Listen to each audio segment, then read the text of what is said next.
Daf Lamed Tes Amud Aleph, the Mishnah at the beginning of the parak. Zok the Mishnah. We learned previously that there were gorillas. How was the gorillas? How was it done? Zok the Mishnah. Tarf b'kalfi. The kohen gadol quickly he snatches the gorillas from the box. Tarf b'kalfi v'halash shnei gorillas, and he picks up two gorillas, two lots. On one was written the Shem, so the Rishonim say that Yud Kei Vav Kei, the Shem Hashem, actually was written out, and it was written Lazazel. Haskan B'Yamina Reish Beisav B'Smol. This gun, the deputy Kohen Gadol, was next to on the right side of the Kohen Gadol, and the Beisav, the head of the Beisav of the Kohanim, of the head of the family, is Mismol. Im shel shem ola b'yaminoi, if the one with the shem Hashem, if he picked it up, he lifted it up in his right hand, then by the askan oimerloi, the skan says to him, Ishi kohen gadol, my master kohen gadol, hag b'yamincha, lift up, raise up your right hand. Ve'im shel shem ola b'smola, but if the one with the shem Hashem was in his left hand, the kohen gadol's left hand, reish beis av oimerloi, then the reish beis av says to him, Ishi kohen gadol, lift up your left hand, meaning the Kohen Gadol would lift up the one that had the Shem Hashem. He would lift it up to show it to the people. If it was in his right hand, then the Skan would tell him lift up your right hand. If it was in his left hand, the Reish Beis Av would say raise it up in your left hand. The son-in-law Shnei Asirim, he put them on the Shnei Asirim, meaning he had one goat to his right. The Kohen Gadol had one to his right, one to his left. What he lifted up in his right hand, he put on the goat that was to his right. What he lifted up in his left hand, he put it up to the goat that was left, and that would determine which is Lashem, which one was Lazazel. So the son of Shnei Asirim, he put on Lashem Chatas, and the one that was Lashem, he puts it on that goat, and he says Lashem Chatas. Rabbi Shmuel says Lo Yitzarach Lemer Chatas. He didn't say Chatas. He just said Lashem. Ella Lashem. V'hein oim akrav, and the tzibur, and they hear the Shem Hashem, they answer it after, like we mentioned before, Baruch Shem K'void Malchusai La'olam Voed. The Ritva explains the machlekes. Why does he have to say chatas or not chatas? The pasuk says V'hikriv Aaron es asoyer she'ola alav ha'goyel Hashem v'aso chatas. What does it mean v'aso chatas in the pasuk? Does it mean v'aso chatas? Make it designated as a chatas, and if that's the case, you say the Lashem chatas. Rabbi Shmuel says no, it doesn't mean designated as a chatas. It means that now do the avodah with it as a chatas. Perform the avodah with it, because now you have to be makriv it as a korban chatas. So you don't need a designation, and you only say Lashem. What does he have to snatch the gorals from the box? Just remove them. Why snatch them? So they do not mechaven and try to get the one that's Lashem in his right hand. And when Rashi explains, because it's a siman toiv to have the Lashem in the right hand, and we don't want him to, perhaps even inadvertently, trying to be mechaven to have it in his right hand. Rishonim speak out further. It says Rishonim, the Meiri, that if he in fact did that, then it would be possible, because then it's not a gyro. So we're afraid that he might do it, or might even inadvertently do it, and be mechaven, and then try to determine what's what without having it based strictly on the gyro. So therefore he does it quickly, he snatches it quickly, that in order to ensure that it is in fact a gyro. The Rabbeinu Hananel says that he learns differently than Rashi. It's not doing it quickly. He means that it's shaken up. You shake it up to make sure that it is a true goyrel, that there's no way that he would predetermine which one was on which side. Amarova Rava says, Kalpi Shaletzai. So the box that the girl was in was made out of wood. Vishal Chol Haya, and it was not Mekudesh. It was from Chol. It was not from the domim of Hektish, from the money of Hektish. Vein Machzekes Al Shtei Yadayim. And it only had room for the Kohen's two hands. It didn't have any more room over there. It was a very small box, and he only room for him to put his two hands into it. We understand why it was narrow and small. It only had room for his two hands. So the Kohen Gadol should not be machaber, and he should not be able to maneuver or move around and see which one is what. So, and therefore, it will be a true geirel, and he wouldn't have kavanah. Ela shel chol nekadasha, but why was it shel chol? Why aren't you mekadasha? Tais Hashanim says, meaning, why don't you buy it from the money from hekdesh? And that would be more proper, because this is serving the mitzvah of Hayom of Yom Kippur. So why shouldn't it be from a kli kodesh? The Gemara answers, Imkain, if that would be the case, havalei kli shoretz shalates. It'd be a kli shoretz made out of wood. And kli shoretz, the eitz lo yavdinan. And we don't make a kli shoretz out of eitz, out of wood. That is the sheet of Rebbe, and it's a machlekes, but that's the sheet of Rebbe, and therefore, according to this Tana, that's the reason that we don't make it out of we don't buy it from the kelim of the money, rather, of hekdesh, because it would have a din of a kli shoretz. The Rishonim asked the kasha, why would that give it a din of a kli shoretz? A kli shoretz is used for the avodah. The geirel is not an avodah, so therefore, even if they would buy it from the money of hekdesh, it would just have kedushas domim. It would have a monetary kedusha.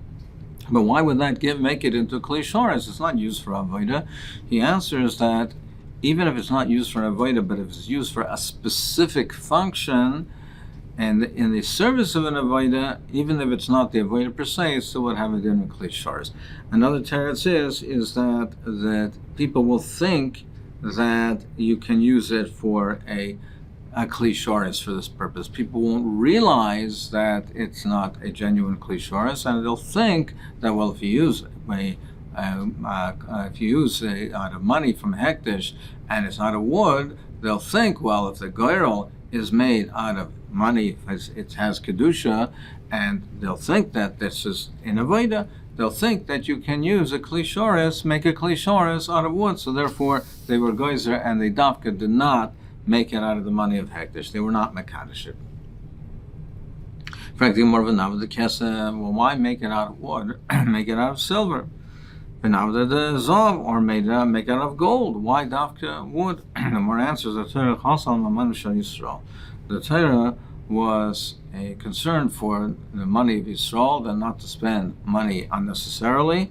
So it was sympathetic to that, and therefore, since it's not a requirement to have gold or silver over here, since it can be done with wood, the Torah Chasa had Maman Shel Yisrael not to acquire. Therefore, we do not require it to be made out of anything other than wood.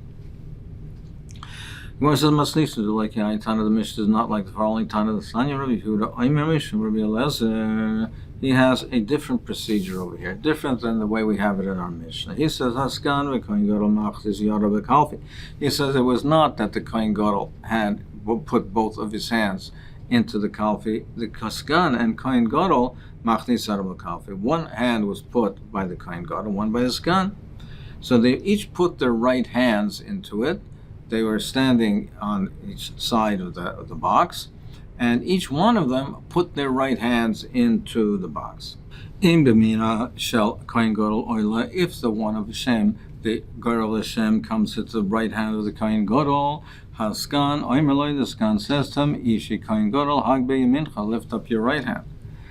So, meaning it was done, both geirels were done with the right hand. Is it the right hand of the kohen gadol or the right hand of the skan? The kohen gadol did not put his left hand into it. So, therefore, if the one of Hashem comes into the right hand of the kohen gadol, the sgan says to him, "Ish kohen gadol hag beyamincha," lift up your right hand. Ve'im beyamina shel sgan oila. But if the one of Hashem comes to the right hand of the sgan, roish beisav oimer loy lekohen gadol, he says to the kohen gadol, daber milach. He says that say your words, speak your words. Say what Lashem chatas. So when the sgan, if he lifts it up in his right hand, we don't say to him that pick up your right hand. The Tais Hashanah says that the when he picks up the one for Hashem, we don't tell him to raise up his right hand. Why is that? So Tais Hashem says, because not to embarrass the Kohen Gadol. So therefore, we don't instruct him to lift up his right hand, but in any event, the declaration has to be made by the Kohen Gadol. So in this case, then the right hand is not raised. Then we say, Rosh Beisav says to the Kohen Gadol, Davar Milach. Say what your words. Speak your words. So, why doesn't the Skan say it? Why is it the Rosh Beisav who tells him to do it? Why is it the Rosh Beisav? Why not the Skan? So the Gemara answers, came to Loisalik be the Beyalde, since it did not come, the one of Hashem did not come into his hands. Chal Shadaita, the Kohen Gadol will have Chalisha Sadas. He'll become embarrassed. He'll think that the Skan is looking down on him. So therefore, we say to the Rosh Beisav, we say to the Rosh Beisav, you're the one who says it to him, say, Davar Milach. The Gemara's question is over here on this Tana. Well, why don't we have the same kasha in our Mishnah, in our Tana? Because in our Tana, it's also the same thing. It says, the Tana says, Vim shel Hashem Allah b'smala. Then the Rosh Beisav, V'amar lo yishkain gadol habe smalcha. He also makes a declaration. So the Meforshim answer, because in the case of the Mishnah, where the Kohen Gadol lifted it with his left hand, the Rosh Beisav is to his left. So it's logical to say that the Rosh Beisav, who's to his left, tells the Kohen Gadol that he tells him that lift up your left hand. But in this case over here, they are both both right hand, the right hand of the Kohen Gadol and the Skan are put into the box. So therefore, what's next to the Kohen Gadol is to his right hand is the Skan. It would be more logical to say that the Skan is the one that makes the declaration. So Dafka over here we say, because of Chal Shadaita, the Chalisha Sadas, that it's the Rosh Beisav that tells him to do it. What's the machlekes between Rabbi Yehuda and our Tana? Amar Savar Rabbi Yehuda holds Yemina Diskan Adif Mismal Kohen Gadol. The right hand takes precedence, even if it's the right hand of the Skan. It's more than the Kohen Gadol, and therefore we say that both of them use the right hands. It's the right hand of the Kohen Gadol, the right hand of the Skan. Umar Savar, the Tana of our Mishnah, it's equivalent. The left hand of the Kohen Gadol is equivalent to the right hand of the Skan. And therefore, since the Pasuk is talking about the Kohen Gadol, the whole Pasuk is talking about that the Kohen Gadol he does the Geirolos, but also Alav, he does it with the Kohen Gadol. Therefore, we keep it with the Kohen Gadol, and therefore our Tana holds that both of them are done by the Kohen Gadol.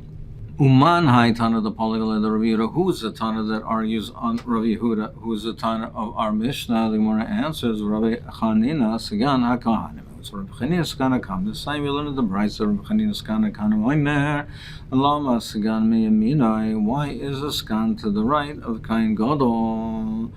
Now, meaning, like our Tana, that the hands of only the Kohen Gadol go into the box, not the Skan. So why is the Skan there? Shimir by Psul b'Kohen Gadol, nef the Skan mishamish tachtav, that if there's a Psul in Kohen Gadol, he will replace him. So you see that he holds, like our Tana, that the Skan did not put his hands into the box. He was not part of the Goyal process. It was only the Kohen Gadol. The Skan was there only as a potential substitute. Tana Rabbanan was taught in the Brisa, Araboim, Shana Sheshime Shimon Atzadik, for the 40 years that Shimon Atzadik served as a Kohen Gadol. So they were on a high madrega, he was on a high madrega, they were on a high madrega, and therefore they had Nisim. Haya Garal Oila Biyamin. The Garal would always come in the right hand, in his right hand. Mikan Ve'ela, but from then on, Palmim Oila Biyamin, Palmim Oila Bismol, sometimes in the right, sometimes in the left. And also there was another naze that the Lashon Shel Zahuris, the strip of red wool that they tied to the Sar Hamishtaleach, it would turn white to show that there was a kapara. But from then on, sometimes it would, sometimes not. Another naze is Vaya Ner Maravi Doileg, that during his time, the Ner Maravi, the western lamp of the Menorah, would remain lit. It wouldn't go out. But then on, sometimes yes, sometimes no. Another nace is then in his time, the Eish on the Mizbeach would always be strong on its own. And they did not have to fuel it, bring wood for the fuel. With the exception of the 2 blocks of wood, not that they needed it for the fire, but because that was a mitzvah to bring it, but they had a nace that the fire it would burn constantly on its own. From then on, sometimes it would be strong and sometimes not. And the Kohanim would not refrain from bringing eitzim to feed the fire the whole day. And also, during his time, there was a bracha in the Eimer, the Minchas Eimer that was brought on the 16th day of Nisan. The Minchas Eimer that was brought, and the Shtei HaLechem that was brought on Shavuos. Ubelechem upon him, the loaves of bread, the 12 loaves of bread that were on the Shulchan weekly. And there was a bracha on it, and therefore v'chol kohen shemagi kazayis, any kohen that had even a kazayis of it, yesh oichlav savei, sometimes they would eat it and be full, even though it was only kazayis. V'yesh oichlav meiser, and some would be he couldn't even eat the whole thing; he would leave over. Mikan ve'elech, but from then on, nishtachem me'era b'ayim v'shtei alechem u'v'lechem upon him. There was a curse, and therefore the kol kohen magi kapul. If a kohen got a pull from it, it wouldn't satisfy him. The size, if he got the bread the size of a bean, if that was his chelik, it wouldn't satisfy him, and therefore hatznuim ma'ishchem es yadayim. The tznuim one we would not take from it. But if I garganim noit levoichem, but the ones who were the gluttons, the fressers, they would take it, snatch it, and eat it. There was a person who took his and somebody else's chelik, and they called it ben chamsan ad yom ma'isa. And they called it Ben Chamsan until the day of his death. So it's called him Ben Chamsan. Omer Rabba Bar Arashila Mikro, that where do you see Chamsan means somebody that steals, that takes it away, steals. It says, the pasuk says, Alakai Palteini Miyad Rasha. It says, save me, deliver me from the Rasha, Mikaf Ma'avel v'chaimetz, from the hand of the wicked one, from the chaimetz, the schemer, the robber, the one that steals. So you see, chaimetz is chamsan is someone who steals. Rava Amar Mehacha, you can learn from this pasuk limdu heitev dirshu mishpat ashu chametz, and it says give support to the chametz, to the one that was robbed. So you see, it's a lotion of someone who was robbed. And we darshan, now this is a separate drasha, not negaya to what our purpose over our context, but with a darshan in Masechet Sanhedrin, ashu chametz va'al tashu chaimetz. Support the one who was robbed, but not the robber. So this is not really relevant to our discussion over here. This is just the conclusion of the drasha, which learns that we learn out a separate halacha, as the Gemara in Sanhedrin says. If there's a claim and a counterclaim, for instance, Reuven lent Shimon money. Reuven sues Shimon in court and begs to get paid back. Shimon has a counterclaim, and he says, yes, but Reuven had his mashkan, and he damaged his mashkan. So first we deal with the claim of Reuven. He lent him money, you have to get paid back. So support the one that was robbed. He lent money, and now he has a claim that he's owed money. And not the one who robbed, and not the one who, not Reuven who robbed, so to speak, he didn't pay back, even though he has another claim. Don't support him, meaning first deal with the claim, with the initial claim, and then with the counterclaim. But in any event, as far as we're concerned in our Gemara over here, it is chamsan. They called it a chamsan. We see from these sources that a chamsan is called a robber because he took away that one incident. They called him a chamsan until the day of his death.